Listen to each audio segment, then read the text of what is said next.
Hey there. Hey there, you at home. This is just a quick little message I threw together. This little guy right here. See that? That's me. That's my name. And here's the thing you gotta know about stuff with that name on it. I don't put a lot of my stuff on YouTube. What you're about to see, this is without a doubt one of the very few videos that I put on YouTube anymore. And it's got this whole friggin' thing going underneath it. And why do I put this friggin' thing here? Because YouTube is the worst thing in human history. It's terrible. Look at these URLs on the screen. Look at them. Look at those beautiful, beautiful URLs. You can find me over at Odysee.com or over at Lunduke.locals.com. Both of them are fantastic. And literally everything I produce is over on those two URLs. Those universal resource locators are the best. They're the absolute best. Should I edit this? I'm probably not gonna. And I made you watch all minute and a half almost of it just to drill the point home that you should be on those other URLs and not on YouTube. Without further ado, the show! Every year I get the opportunity to sit down and tell all of you why Linux sucks. It's a giant cathartic venting session, and it is glorious. We've done this now for over a decade, and it is always a ton of fun. Unfortunately, this year, we are only going to be talking about something that is very sad. That the end of Linux is indeed at hand. Now, I'm not talking about today, and not even tomorrow. But the beginning of the end of Linux has already happened, and I'm going to show you in point-by-point ways, I almost pronounced that correctly, exactly why Linux is just about to end. And I want to be clear about something here. When I say the end of Linux is nigh, this is not some inflammatory statement. This is not me coming out and saying, hey, let's do some clickbait. Let's get people to go, oh my gosh, it's nigh. And they say, no, it's not. I'm going to yell at you. No. This isn't that. This is a thoughtful way we're approaching this. We're going to say the end of Linux is in fact coming. Here is in fact why. And let's think about this logically here. Now, normally, except for last year, I get to do these in person. Not this year, because the universe kind of sucks this year, just like it kind of sucked last year. So I'm inside of a delightfully rustic cabin where I'm telling you why the end of Linux is nigh. In fact, I find it oddly appropriate. I'm in a rustic cabin today where I'm recording this. I'm all alone in a rustic cabin talking about how the end is nigh. I don't know. I feel like it has some sort of a theme going on here. I feel like any moment now I'm going to be attacked by zombie pillagers that are going to come through and demand that I run Windows. Now, who am I? Who is this dude in front of you that is making such absolutely preposterous claims, claiming that Linux is going to end, that it is coming to a close? Well, here's my credentials for such. I've spent years and years working in an official capacity in the marketing departments of Linux companies. I spent years and years as a software developer building software for Linux, among other operating systems. I spent years and years in tech journalism focusing almost entirely on Linux, including being one of the editors of Linux Journal magazine. I spent years and years as a dev manager in various levels, dev lead, dev manager, dev director, all the different little variations on middle management, the kind of people that got to go around and make Gantt charts and make plans for how we got to do things in the future. And then I spent years as an executive of tech companies with fancy schmancy titles like vice president of technology or engineering or whatnot. It was all very pretentious. But in the end, what that all means is I have approached the world of Linux from more angles than just about anybody. Now, that's not to say that I'm Mr. High and Mighty here, but my career has been weird. And that weird career has allowed me to approach Linux and approach technology and approach operating systems from a really wide variety of stances. In fact, I don't know of a single other human being who has worked as a technology executive, a developer, a journalist, and in the marketing department of tech companies. I don't know anyone else who's done that. Not one human being. So as far as I'm concerned, I'm the most qualified individual to say whether or not Linux has any future left in it on planet Earth, and that includes Linus himself. Yeah, I know that's all grandiose, but whatever. I'm going to make that claim right there, and I feel like I can back it up. Anyway, if you want to disagree with me, you must first have all those credentials that you'll see there on the screen. Okay, that's half a joke. That's half a joke, people. Let's put all of our emotions aside, because I'm a big Linux fan. I'm recording this today on my Linux desktop. I use Linux desktops as my primary desktop. I use Linux mobile devices whenever I can. I use Linux on my servers. I love Linux. I've been reporting on Linux and marketing for Linux for years and years and years. This is what I do. I want Linux more than anything to be astoundingly successful, in part because that's good for my career. However, we need to put emotions aside, because sometimes you need to just put everything off to the side and look at things from a real rational stance and say, how are things working out? What is exactly happening, and what is, based on past performance, likely to happen in the near future? That's what we're going to do today. Now, the points that I'm going to present to you are not in any particular order.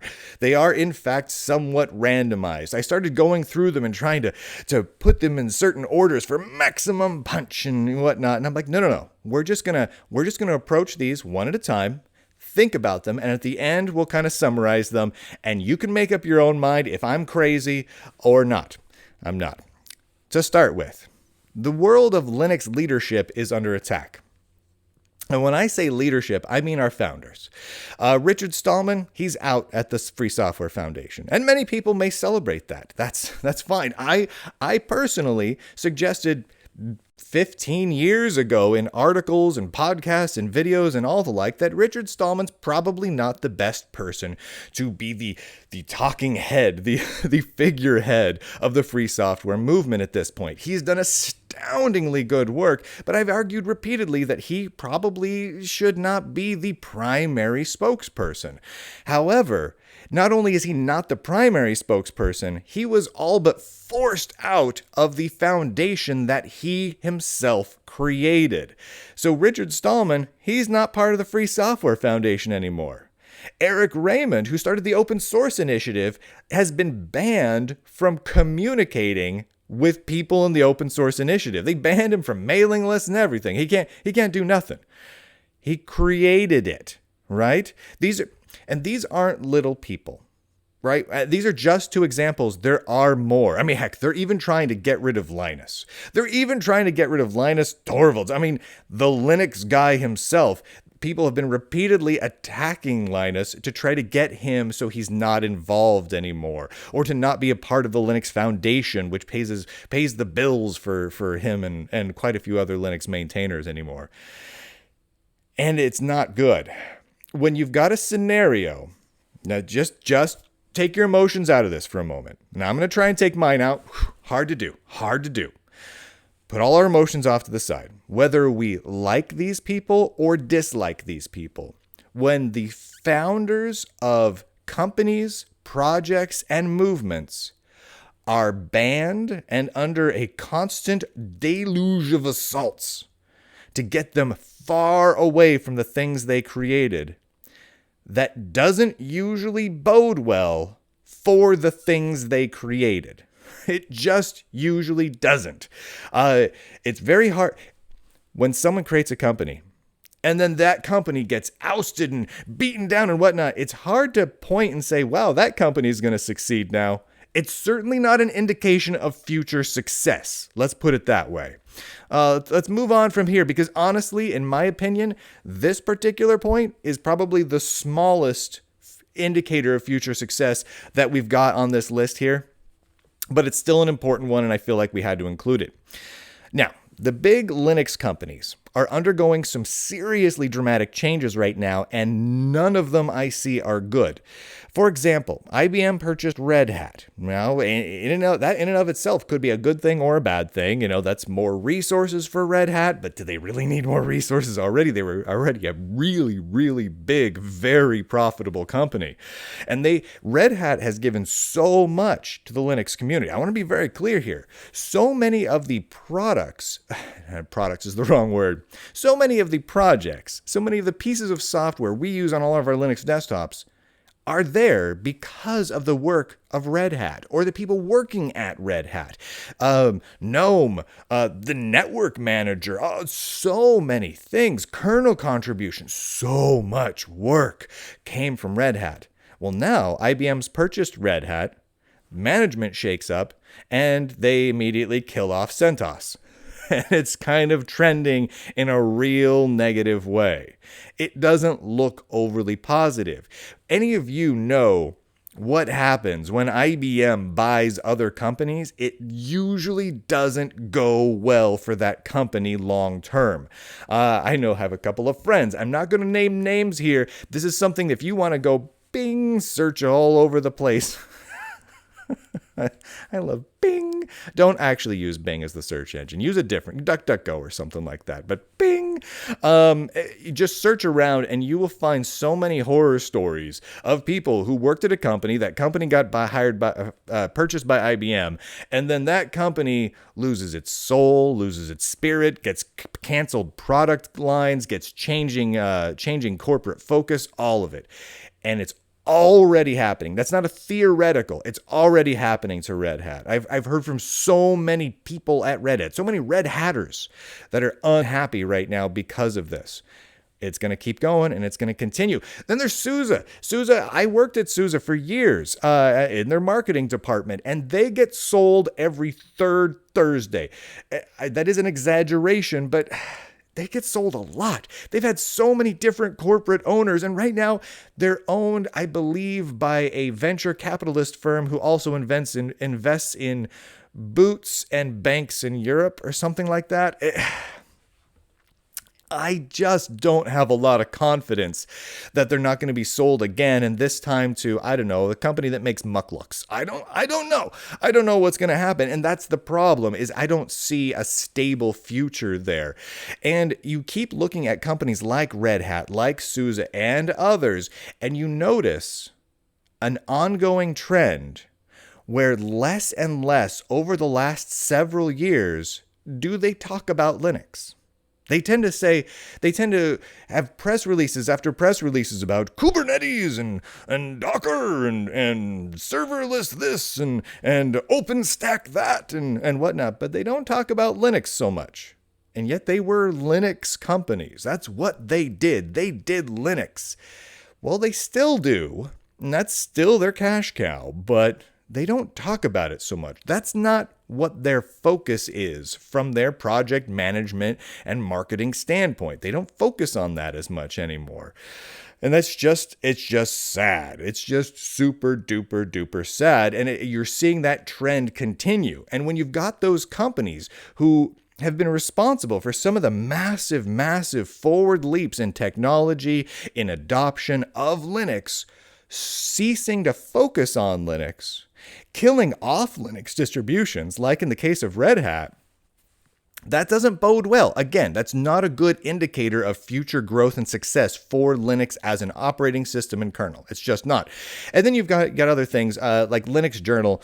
Again, I was the deputy editor over at Linux Journal for about a year or so before it got killed. The parent company, they got sold off to a parent company over in England, and that company decided to kill off Linux Journal and just killed it, right? If you had a really healthy ecosystem, all of these things would not be happening. Maybe one of them, because flukes happen. Companies get mismanaged. Bad managers come in and have dumb ideas. That happens all the time. But you're seeing an onslaught of bad things coming out of businesses focused on Linux. Still seeing a lot of money roll into the likes of Red Hat and SUSE. You really are. And I hope that trend continues because I want to see success here. But I'm seeing a lot of bad stuff there, and it's concerning to me. All right, moving on. Let's talk about Linux complexity. So, Linux complexity is increasing fast. Really wicked fast. In fact, we're adding about 2 million lines of code each year to the kernel. Just the kernel. We're not talking about your container environments. We're not talking about your desktop environments and all the suite of tools that go underneath it. We're not talking about Systemd, which has way over 1 million lines of code just for your friggin' bootloader. Ridiculous. But these are 2 million lines of new code every year. That is an insane rate of growth of code. A lot of it is very big, complex features, including, and I feel like this is a good example because this came out just, or actually it's just going to come out with the next kernel release, I think. It's Intel Software Guard Extensions, SGX. They have this feature they call enclaves, and it's this very, very complex feature that a lot of people are very uncomfortable with, where software has to be digitally signed and run inside of these little enclaves, and then they can have no access to the outside world, but it's just this very complicated thing. And that's not the only example of weird, convoluted, complicated features that keep getting added to the Linux kernel. Once those are added in order to maintain forward compatibility, you need to maintain those complex features. Otherwise, the whole thing falls into disarray. And every time you add another 1 million lines of code, you increase the potential for security vulnerabilities. That surface area for attack vectors increases almost exponentially. In fact, we've got a point right now where the Linux kernel, and people are starting to see this, the Linux kernel and just Linux operating systems in general, so the whole software stack that tends to sit on top of Linux, is growing increasingly vulnerable to security threats. That is not going to slow down. That is going to speed up fast. It's like a car that's going downhill with the foot on the accelerator pedal, and that's going to speed up fast. And there is not a single thing that can be done about it. And this is the problem that we're at right now, because the more complex your system, the more vulnerable it is. Not just to crashes and data corruption, but to general security threats. Plus, the more code you have, the harder it is to maintain that code. The more people you need to maintain that code. And every development manager who's worked for more than 3.5 minutes in the software industry knows that is 100% not sustainable and is just a recipe for certain absolute abject failure of a project. There is no exception to that rule. None, not one. And Linux is not going to suddenly magically be the exception to the rule where like the Mythical Man Month. Yeah, it's not suddenly going to be the only project in human history that Mythical Man Month doesn't apply to. We can't simply throw another few thousand developers at a project and say, it's going to work now. We're going to maintain it going forward with millions and millions of new lines every year, where we still have to maintain the old 2 million lines that we added the year before and the 2 million that we added the year before that. And now we've got tens of millions of lines of code, and it's not slowing down. This is going to be a huge problem. It's going to be a problem for stability. It's going to be a problem for API and ABI compatibility going forward. It's going to be a problem for security. It's going to be a problem for performance. And it's going to be a problem for getting new features into the kernel, which might include simple things like hardware and software support. It is not sustainable. This has gone too fast and too big, and it's just not sustainable at this point. It doesn't matter if we want it to be. It just won't be. Changing gears. Changing gears for a moment. Let's step back from the nitty-gritty of managing giant software projects, and let's talk about the community for a minute. All in-person Linux events are canceled. Maybe there's a few exceptions. I don't know of them. Every single one I've ever heard of is canceled. All throughout 2020, canceled. The corporate events, the community-run conferences, all gone, dead, canceled. In 2021, dead, canceled. There's a few of them who are thinking, maybe in like October at the end of 2021, 9 months from now, maybe we can have a conference. But realistically, most of them are saying maybe 2022, maybe end of 2022, we can have a conference again. And here's the thing. That means that people are not getting together in big groups. We're not doing it anymore. That was one of the most amazing things about the Linux community. When you go to these conferences, even if you personally don't go to those conferences, major developers do. People who work in marketing do, people running projects do, the journalists do. They get together, they talk, they break bread, they go to sessions together, and they powwow and hash out ideas, and it helps to build a continuous community, a strong community going forward. And now we don't even really have user groups right now. We really don't. Most of them are dead. Most of them haven't just gone virtual, they've gone dead. They've gone pretend virtual and then nothing ever happened, which is pretty much what's happened with all the big events. Linux Fest Northwest, the Southern California Linux Expo, so many others. Even the corporate ones like OzCon and the open source conferences, everything that the Linux Foundation does, all those events are gone. They're gone. They're just gone. And the ones that have tried to do a virtual event where they have a couple of live streams and people come on and give some conferences, they've been total abject failures.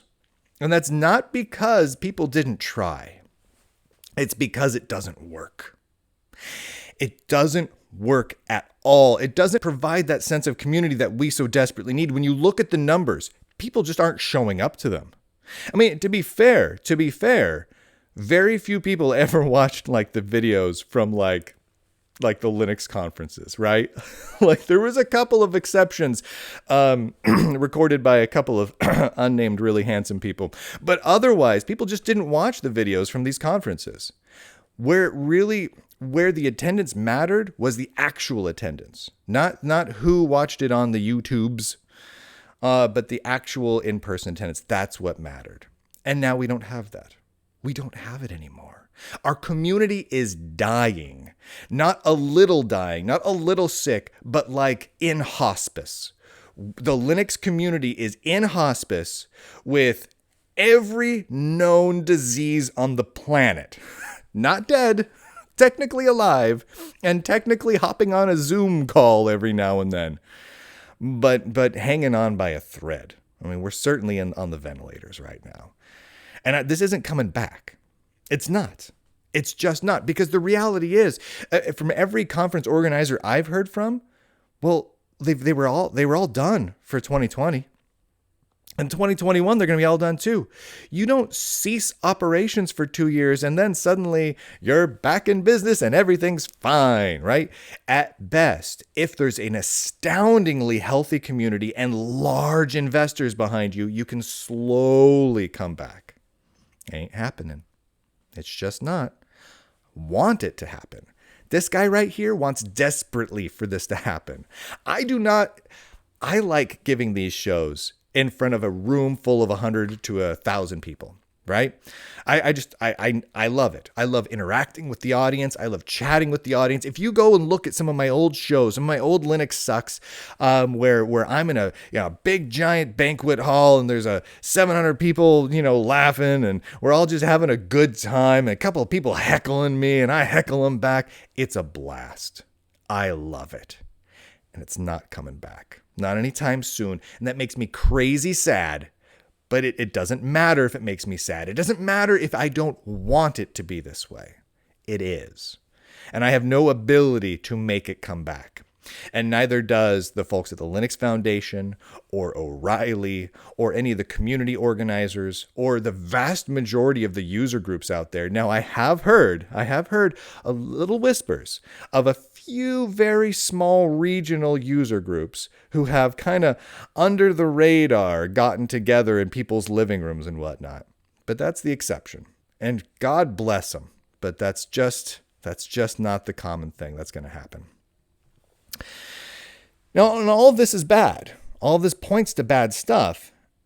And what makes these things worse is there's an off-ramp for some of the major companies. Google has been building for quite some time now a complete replacement for the Linux kernel and the full software stack. They call it Fuchsia.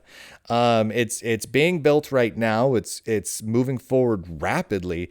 And as of recently, it includes the ability to run Linux binaries, unmodified Linux binaries. Now, at first glance, you think, oh, that's great, run more Linux binaries on more operating systems. That surely will lead to more people building Linux software. Those are known as transition technologies, folks. You remember when Apple created Mac OS X? They created a transition technology to run classic Mac OS applications under Mac OS X and then phased it out.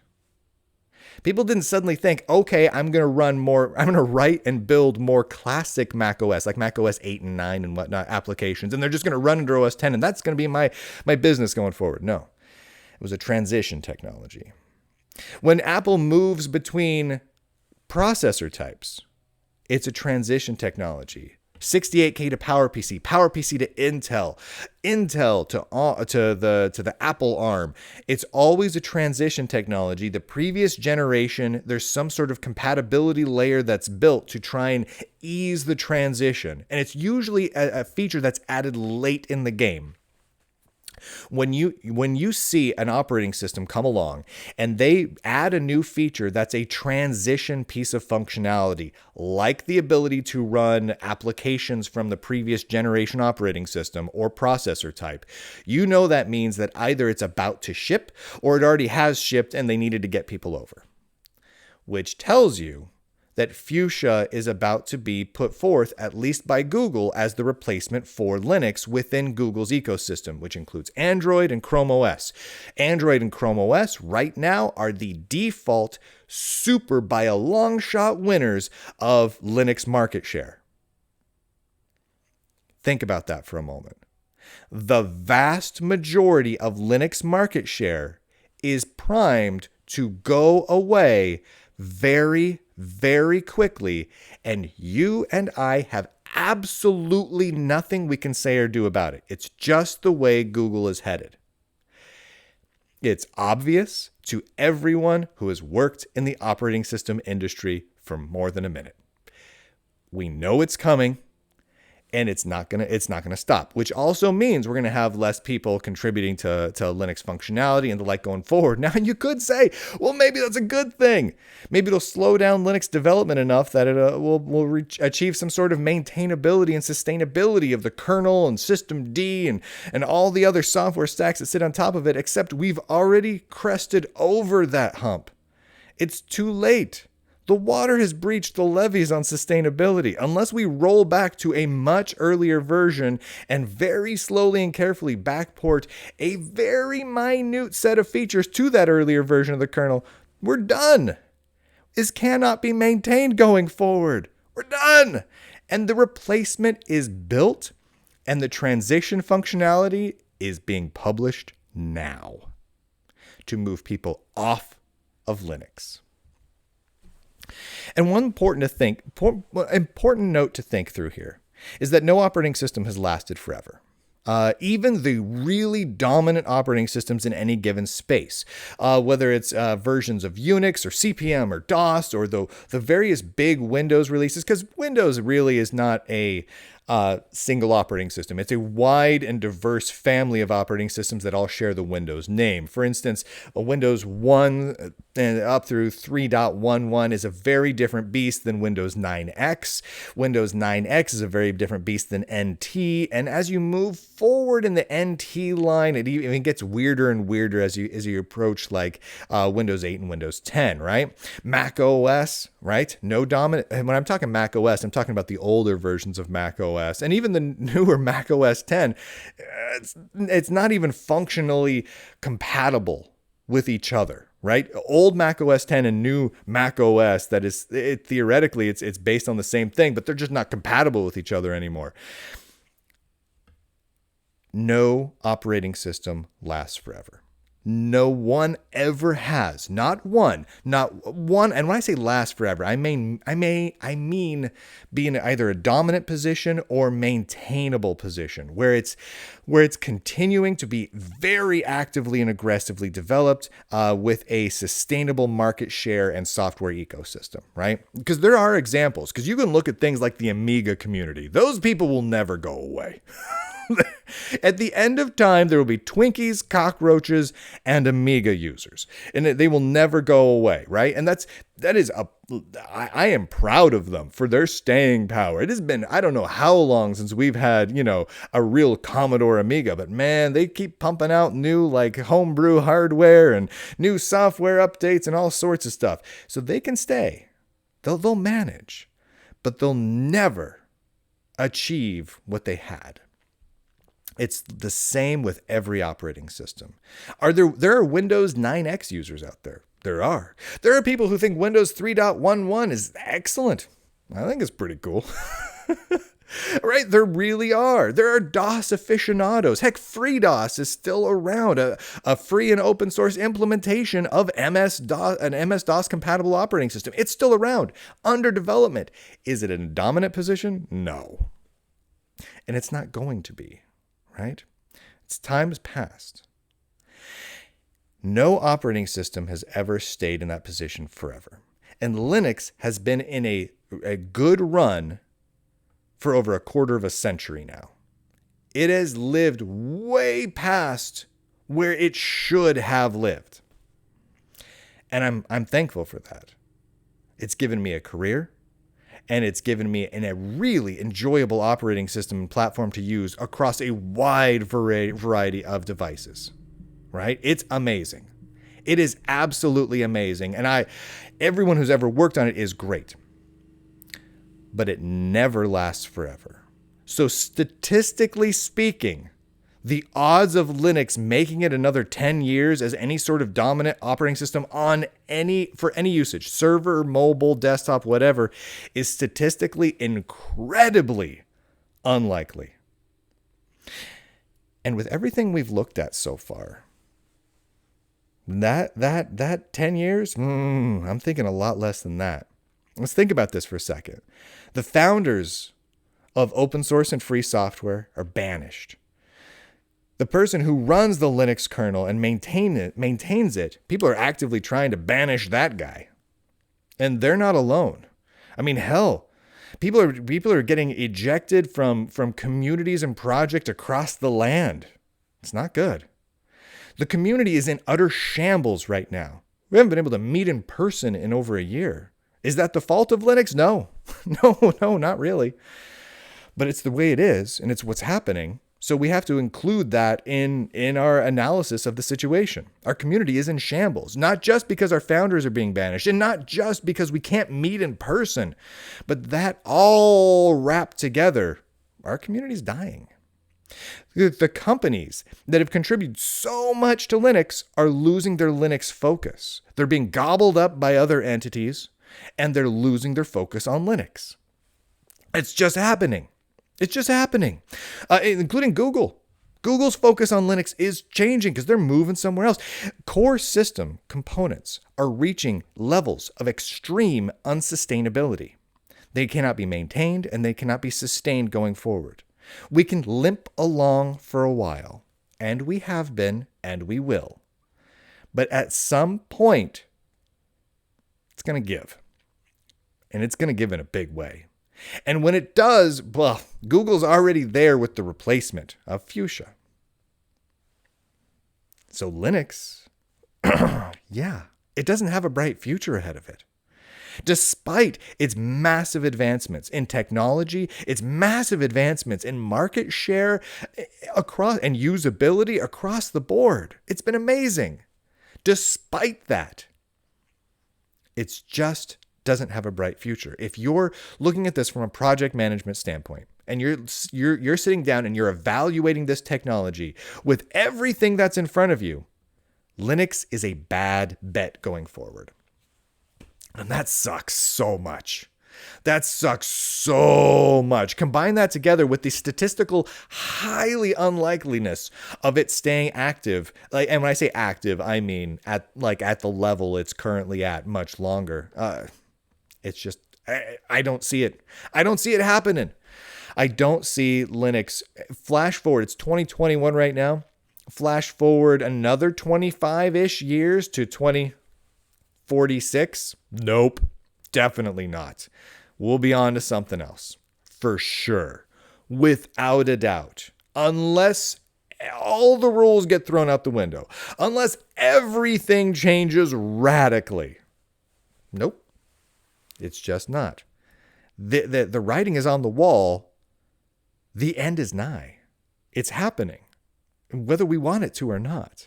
Now, a good question to ask here is, will Linux die completely? And the answer is no. No, of course not. There's still Amiga users. Will there be Linux users? Probably. There will probably be Linux users until the end of time. At some point, about 1,000 years from now, we will open up some really weird vault. And inside that vault will be people with little Pip-Boy things on their arms. And they'll be running Linux and variations on the Amiga OS. And there'll be like this DOS user in the back running a bunch of CGA DOS games. But there will be Linux users. And there will be people doing Linux development. And there will be companies doing Linux development. It will continue. But not like it is. And when I say not like it is, I mean really not like it is. It's gonna be awful. For people who really like Linux, and that includes myself, it's not gonna be fun. And we just simply have to come to terms with that. And maybe that means jumping ship to something else at some point and having an exit strategy. Maybe that's fuchsia. Oh God, I hope not. But who knows? Right? Maybe we all move over to Haiku. Maybe we all move over to OpenBSD. As long as we're not moving over to FreeBSD, they don't like hugs. But whatever we're doing, well, we've got a little bit of time because, well, it's not happening today. Today, we still have Linux. Today, we still have Linux desktops. While many of the things we've talked about today have resulted in issues and problems, both ethical and moral problems, technological and stability problems, security problems. Problems are cropping up, and they're cropping up faster and faster. That doesn't mean you and I need to jump ship right now, right? We've got time. We've got time to think about what comes next. And I would love nothing more than to say than to sit down next year and do Linux Sucks 2022 and go, hey, everybody, I was wicked wrong. We managed to fix it. But I don't believe that will be the case. Early on, when I did many of the early Linux Suckses? Yeah. Back in 2009, I think is when I started these. There were lots of issues. There were issues with gaming on Linux, commercial software on Linux, software stores, the sustainability of various business models, Wi-Fi driver and sound issues. There was a lot of problems. Technological problems, business problems. It was all over the map. And we as a community did manage to come together and fix the vast majority of those problems. And you know what? Some of those problems didn't look fixable, right? They all looked like Sisyphean tasks where we were going to be pushing a boulder up a hill forever. But we did most of it, and it was amazing. Now, here we are in 2021, and we're facing a different kind of a problem. Not a functional problem, not a problem of the sustainability of various business models, but an existential problem. And I don't see it as a Sisyphean thing, right? We're not trying to push a boulder up a hill but just never making any progress? We're going downhill right now, right? We're losing ground. The boulder is rolling over us. This is like the big giant boulder from Indiana Jones, where it is just coming and rolling at us, and it's twice as tall as Indy, and it's going to squash you. It just is. So then we get to choose. Do we find some ingenious way to fix it and get the boulder back up to the top of the hill? Or do we get the heck out of the way of the boulder? You can see which way Google is betting. They're betting that the boulder is going to squash people and there's got to be an off-ramp. They're getting out of the way. It's the way Google is betting. You can see it. You just look at it and you know. It's clear, right? There's no doubt about that. Anyone disagreeing with that hasn't worked in software development very long. And I don't mean that as a negative. I just say that's just the case. It's coming. The boulder's coming. When is it coming? It's coming right now. Today. It just hasn't smashed us yet.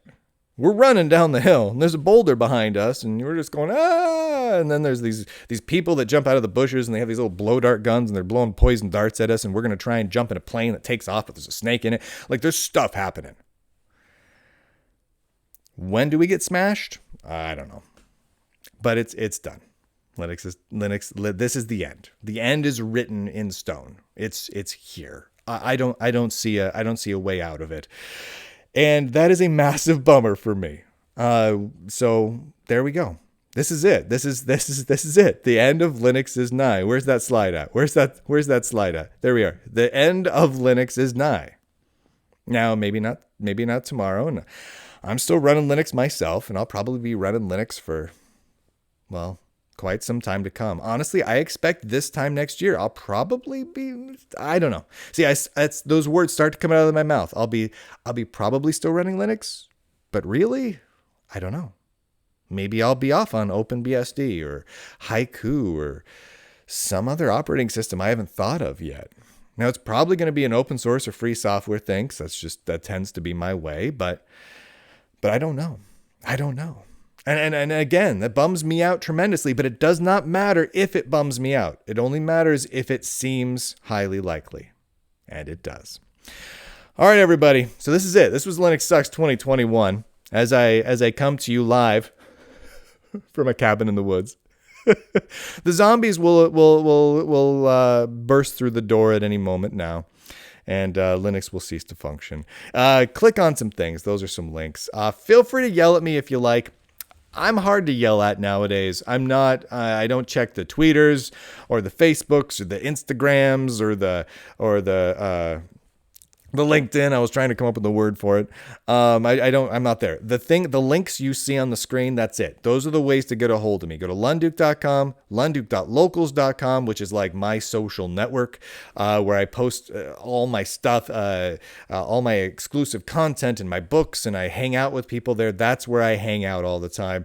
Or you can watch my videos over at Odysee, and Odysee.com or LBRY.tv, the same platform, but you can watch my videos over there. That's it. Those are the only places you can get a hold of me. And realistically, if you want to chat with me, it's lunduke.locals.com or via email. And I get so much email. I get more email every day than I can read, let alone respond to. So if you email me, I will do my very best, as I always do. But the odds of me reading it are low. And the odds of me responding it are a fraction of that.